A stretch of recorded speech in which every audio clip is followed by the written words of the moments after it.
Excited na ang Kapuso Stars para sa Christmas, lalo na siyempre sa handa sa Noche Buena. Narito ang aking chika. This year, White Christmas ang peg ni Widow's War star Bea Alonso kasama ang kanyang pamilya. We're also spending Christmas in Andorra. First time namin magpapasko sa ibang bansa ng pamilya ko. Ano naman kaya ang kinaka-excite na podcast Your Honor hosts Buboy Villar at Tuesday Vargas? Complete the family. Masarap yung food, humba. Yung mga spaghetti na iniinit ng 10 beses. Same daw si Ai de las Alas na excited nang ihanda ang kanyang favorite food sa Noche Buena. Sopas na chicken.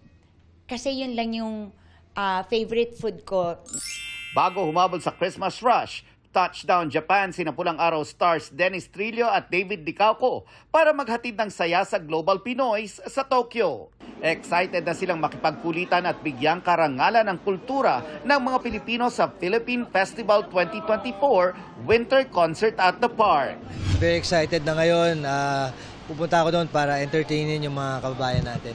I think the vision naman in flying to Japan is really give happiness to the Filipinos, to the OFWs, for them to, like have a glimpse of the Philippines.